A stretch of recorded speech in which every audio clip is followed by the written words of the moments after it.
안녕하십니까. 상업안전을 강의하는 최윤정입니다. 자, 이번 시간은 2020년입니다. 상업안전기사 필기 제1, 2회 통합시험이었습니다. 기출문제 함께 풀이하도록 하겠습니다. 우선 첫 번째 과목 안전관리론의 1번 문제부터 풀이하겠습니다.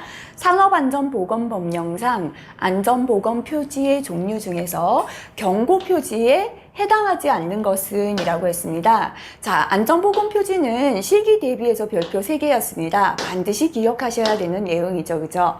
자, 첫 번째, 레이저 광선 경고, 급성 독성 물질 경고, 매달림 물체 경고. 맞죠? 그죠? 근데 차량 통행 경고는 없었습니다. 그래서 해당되는 답은 바로 4번이 답이 되겠습니다. 자, 그 다음, 넘어가시면 경고 표지의 종류가 있는데요. 자, 유해 화학 물질에 대한 경고 있죠. 그죠? 인화성 물질, 산화성 물질, 폭발성 물질, 급성 독성 물질, 부식성 물질하고요. 발암성, 변이원성, 생식 독성, 전신 독성, 호흡기 과민성 물질 경고 있었습니다. 요 경고 표지는 마름모에 해당되었죠. 기본 모형. 그 다음 이제 나머지 경고 표지죠. 그죠? 방사성 물질, 그 다음에 고압전기, 매달림 물체, 낙하물, 그 다음에 낙하물체 경고, 낙하물 경고 해도 되죠. 그죠? 고온, 저온, 몸균형 상실 경고, 레이저 광선, 위험 장소 경고까지였고요. 여기에 해당하는 경고 표지는 기본 모형 삼각형이었습니다. 자, 반드시 암기해 주시기 바라겠습니다. 자, 그 다음 2번 문제 넘어가도록 하겠습니다. 자, 필기에 자주 출제가 되고 있죠. 그죠? 그래서 요거는 필기를 대비해서 반드시 기억하셔야 되는 내용 되겠습니다. 몇 사람의 전문가가 나왔습니다. 몇 사람의 전문가에 의하여 과제에 관한 견해를 발표하고요. 뒤에 참가자가 의견이나 질문을 하게 하는 토의는 이라고 했습니다. 이렇게 몇 사람의 전문가가 먼저 나오면 심포지엄이다 라고 했죠. 그죠? 그래서 답은 1번의 심포지엄 답이 되겠습니다. 자, 나머지 자주 나오는 내용도 핵심 사항만 다시 한번 볼게요. 패널 디스커션이다. 그죠? 전문가가 패널인데요. 패널 디스커션은 패널 멤버가 먼저 토의를 합니다. 디스커션 토의잖아요. 그래서 패널이 토의한다. 이게 앞에 오게 됩니다. 그리고 전원이 참가하여 사회자, 사회에 따라 토의하는 방법이 되고요. 사례 연구법, 영어로 케이스 스터디 또는 케이스 메소드 이렇게 영어로도 시험에 잘 출제가 되죠. 자, 사례를 제시합니다. 이 사례에서의 문제적 사실과 그 상호 관계에 대하여 대책을 토의하는 학습이 되겠습니다. 롤플레잉인데요. 역할 연기라고도 시험에 잘 나옵니다. 그죠? 참가자에게 일정한 역할을 주어요. 이 역할을 실제로 연기를 시켜봄으로써 얼마만큼 이 역할을 잘 할 수 있는가를 확실하게 인식하는 방법이 됩니다. 자, 잘 나오죠. 그죠? 포럼이 되겠습니다. 자, 새로운 자료를 제시합니다. 그죠? 기존의 자료가 아니라 새로운 자료나 교재를 제시하고 여기서 문제점을 피교육자로 하여금 발표하게 하는 게 포럼이 되겠습니다. 자, 그 다음에 버즈 세션인데요. 세션은 장을 나누다라는 뜻을 갖고 있다 그랬죠. 그래서 인원이 너무 많을 때 나누어서 하는 겁니다. 그래서 66회의다라고도 하는데요. 사회자와 기록계를 선출하고 6명씩 소집단을 구성해서 자유토의를 하고 마지막에 의견을 종합하는 방법이 되겠습니다. 자주 나오니까요. 다시 한번 체크하시기 바라고요. 자, 3번 문제 넘어가겠습니다. 자, 작업을 하고 있을 때 긴급 상태 또는 돌발 사태가 되면 순간적으로 긴장하게 됩니다. 자, 우리가 이렇게 긴급한 상태에서는 긴장을 하다 보니까 판단하는 능력이 둔화됩니다. 그죠? 중요한 그 한 가지에만 집중하고요. 나머지 다른 수단은 다 생략해버리고 무시하게 됩니다. 자, 어떤 상태에서 일어납니까? 라고 했는데요. 이렇게 긴급 상태에서 우리가 긴장할 때는 의식이 과잉한 상태가 되죠. 그래서 답은 2번에 의식의 과잉이 답이 되겠습니다.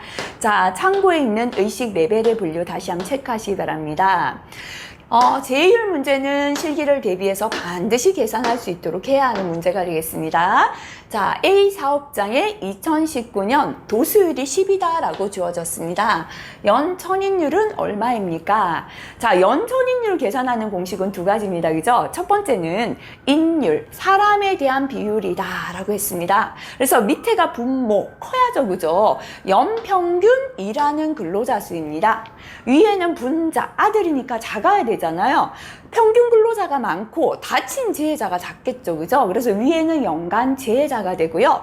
천인에 대한 비율, 그래서 곱하기 1000이다 라고 했습니다. 자, 지금처럼 문제에서 도수율이 주어졌을 때 연천인율은요, 도수율 곱하기 2.4이다. 두 가지 공식이죠. 그죠? 자, 현재는 도수율이 주어졌기 때문에 두 번째 공식 대입하겠습니다. 도수율 10 곱하기 2.4 하면 연천인율 24가 되죠. 자, 제율은 단위가 있다, 없다? 없다라고 했습니다. 그죠? 그래서 24 그대로 답을 적어주시면 되겠습니다. 5번 문제입니다. 산업안전보건법령상 산업안전보건위원회의 사용자위원회에 해당되지 않는 사람은 했습니다. 실기를 대비해서 반드시 기억해 주시기 바랍니다. 단, 각 사업장은 해당하는 사람을 선임해야 하는 대상 사업장으로 한다라고 되어 있습니다. 자, 우리가 근로자위원 다시 한번 볼게요. 근로자위원은 첫 번째는 근로자 대표가 됩니다. 그죠? 자, 그 다음에 두 번째는 근로자 대표가 지명하는 한 명은 작으니까 이상의 그랬죠. 그죠? 명예 산업안전감독관이 되겠습니다. 근로자 대표가 지명하는 9명은 너무 많으니까 이내의 그랬죠. 그죠? 해당 사업장의 근로자가 해당이 되겠습니다. 사용자위원은 이제 사업주 측입니다. 해당 사업의 대표자, 안전보건위원회니까요. 안전관리자 1명, 보건관리자 1명 있고요. 그 다음 선임되어 있다면 산업보건의 들어갑니다. 그 다음에 사업의 대표가 지명하는 역시나 9명은 너무 많으니까 이내의 해당 사업장 부서의 장입니다. 안전부장 이외에 각종 그저 연관되는 부서장이 참여하게 됩니다. 자, 그러면 근로자위원이었죠. 그죠? 문제에서 사용자위원이네요. 사용자위원회에 해당되지 않는 사람 찾아볼게요. 안전관리자, 산업보건의 사업장 부서의 장은 맞다. 그죠? 명예산업안전감독관은 근로자위원회에 해당됩니다. 답은 3번 되겠습니다. 자, 다음 문제 넘어가겠습니다. 네, 6번 문제입니다. 산업안전보건법상 안전관리자 업무는 역시나 실기 대비해서 반드시 암기해야 되는 별표 3개짜리가 되겠습니다. 자, 첫 번째, 직업성 질환 발생의 원인 조사나 대책 수립. 이렇게 직업성 질환은 직업병이잖아요. 요거는 안전 쪽이 아니라 보건이죠. 그래서 요거는 보건관리자 역할 되겠다. 그죠? 두 번째, 해당 사업장의 안전교육 계획을 본인이 직접 계획을 수립해서 안전교육 계획대로 실시에 관한 보자 조언 지도, 그죠? 바로 안전관리자 역할이죠. 근로자 건강장애, 역시나 보건관리 쪽이고요. 당일 작업에서 발생한 산업재해에 관한 보고, 현장에서 재해가 났거든요. 사고 났습니다 보고하고, 현장에 있는 다친 사람 응급조치하는 건 누구의 역할이죠? 현장에 상주하는 관리, 감독자 역할에 해당되었다. 그죠? 그래서 여기에서 해당되는 건 바로 답은 2번 되겠습니다. 자, 그 이외의 안전관리자 직무 다시 한번 꼭 체크하고 넘어가시기 바라겠습니다. 자, 7번 문제 넘어가겠습니다. 자, 어느 사업장에서 물적 손실이 수반된 무상해 사고가 180건 발생했습니다. 중상은 몇 건입니까? 필기에는 자주 출제가 되죠. 그죠? 단, 버드의 법칙에 따른다라고 했습니다. 버드는 1대, 10대, 30대, 600의 법칙을 말했습니다. 여기에서 1은 중상이나 폐질이 해당되었고요. 10은 가볍게 다치는 경상해.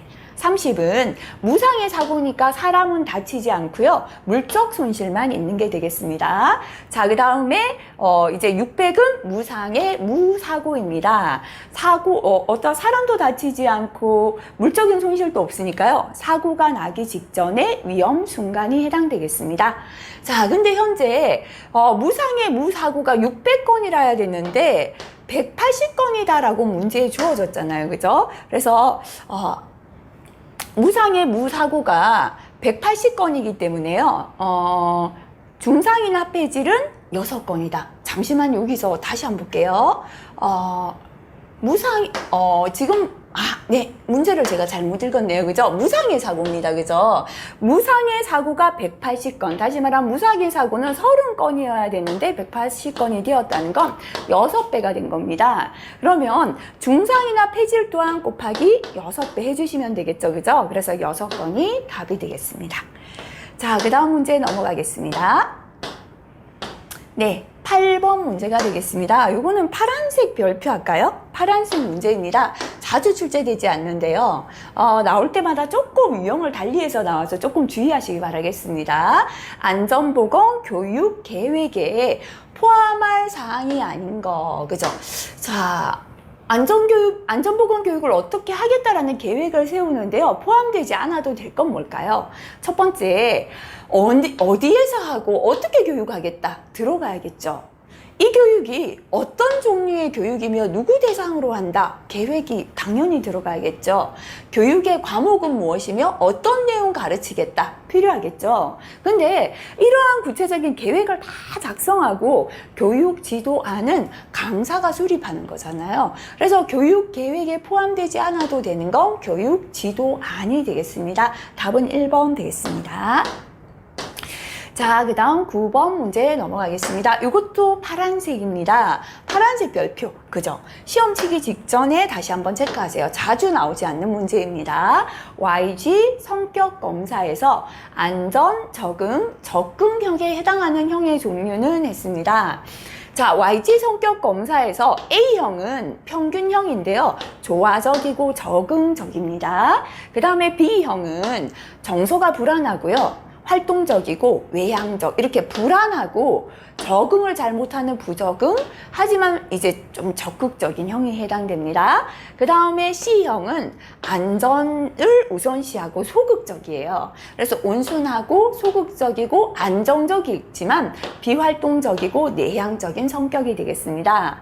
자, 그 다음에 D형은 안정적이고 적응을 잘하고 적극형이에요. 그래서 정서가 안정되어 있고 사회 적응을 잘하고 활동적이며 대인관계가 양호한 아주 좋은 형이죠. 바로 D형이 답이 됩니다. 그 다음 E형은 불안정하고요. 부적응, 수동형이 되겠습니다. 그래서 요 2개 정도, 그죠? 그래서 D형은 안전, 적응, 적극형이고 반대의 불안정하고 부적응하고 수동하는 형은 E형이 된다. 이렇게 체크하겠습니다. 자, 그 다음 넘어갈게요. 10번 문제 넘어가겠습니다. 안전교육에 대한 설명으로 옳은 것은 했습니다. 자, 안전교육을 할 때는 사례 중심과 실현이라는 건 실제처럼 해보는 거죠. 그래서 이론 교육이 제일 좋죠, 그죠? 이론적인 교육보다는 사례를 통해서 교육을 하고 실제로 해보는 교육을 통해서 기능적인 이해를 돕는다. 좋습니다. 사무직과 기능직은 그 업무가 판이하게 다르므로 분리하여 교육, 안전교육에선 바람직하지 못하죠. 현장 작업자는 이해력이 낮으므로 단순 반복, 암기시키는 거 안전교육에서 좋지 못하고요.